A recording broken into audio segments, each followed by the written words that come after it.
Rob Manfred, MLB commissioner, made a massively arrogant and honestly offensive statement to Oakland A's fans the other day.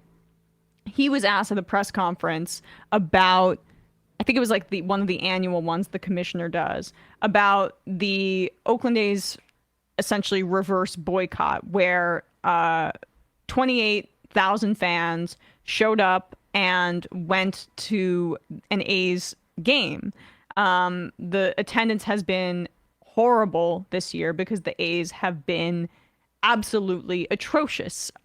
Probably on purpose, because the owner, John Fisher, clearly wants to tank the team and then make an excuse, say, like, oh, there's no attendance here. We've got to move to Las Vegas. We've got to move to Las Vegas. Cutting costs, cutting payroll so he can milk as much money out of this. And the fans, the Oakland A's are a storied franchise. The idea that there's not an appetite for them within Oakland is hilarious. But John Fisher has to make that case. So he's making the team as like uncompetitive as humanly possible. But he was asked about this reverse boycott at the press conference, and he said, before this quote that you're about to pull up here, Bradley, he did say, I couldn't find a graphic for this, but this is what pissed people off.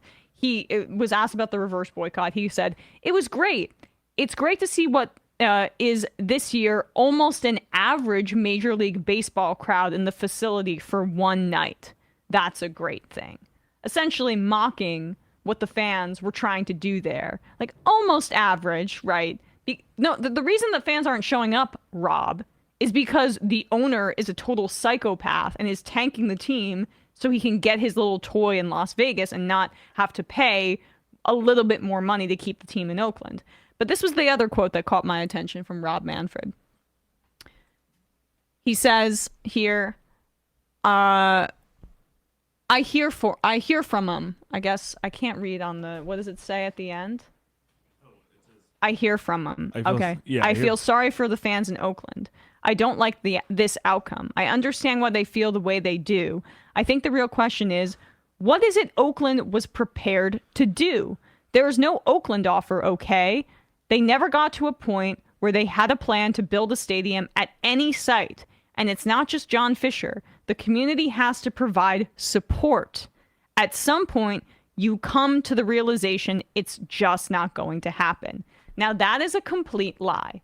Here is a statement from the spokesperson for the mayor of Oakland explaining why this is a lie. This is not the reality. Oakland does have a plan. It's just not the plan that the billionaire likes more, so he can, as he has been doing his entire tenure as owner, squeeze the team for as much money as possible, even if it means the team is completely non-competitive. This is the statement from the Oakland mayor's spokesperson. This is just totally false.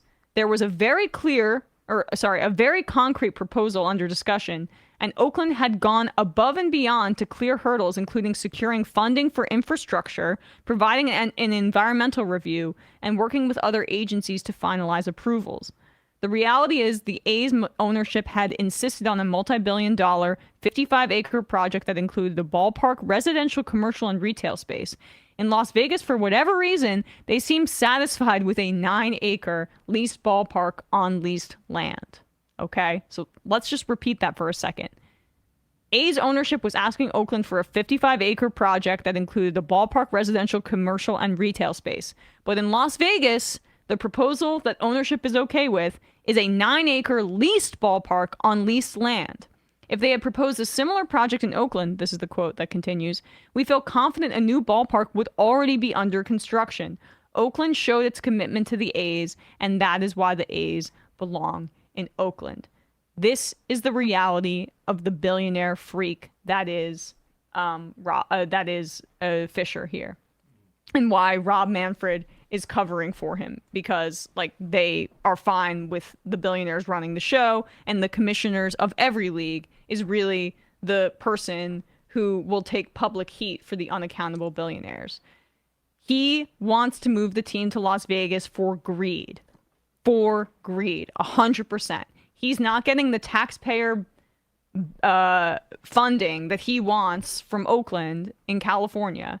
And so he is pretending like their proposal was insufficient, when in reality, he was asking for things and ownership was asking for demands that could just not be met. He's like he is doing by making the team so horrible to tank ticket sales, to say, well, we just got to move. He was doing the same thing by setting enormously high goalposts for Oakland and then very low ones for Las Vegas, because in the end, it's all about greed for these kinds of guys. And they hold owners all implicitly understand that they have the ability to just get up and leave, and they hold governors like Kathy Hochul over like hostage. I mean, she was a little happy to give away all this money, especially because her husband is now going to be doing the food contracting for the Buffalo Bills stadium. But regardless, that was the story, right? That was that Kathy Hochul. Kathy Hochul's husband was doing he works as a food distributor, and he's doing the food distribution. Just clarify that for a second. Yeah. I'm like 90% positive.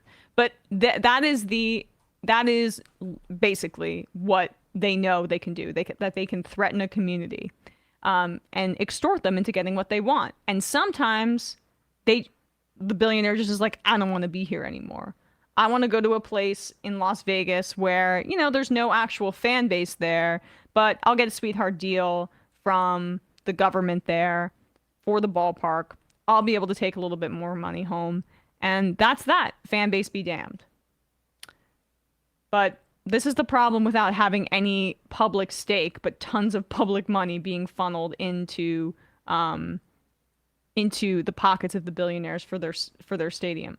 Yeah, so it looked like initially they were going to use Delaware North, which as their concessionaire, which is where Bill Hochul, Governor Hochul's husband worked at. But they ultimately chose a different concession company to contract with starting in 2026.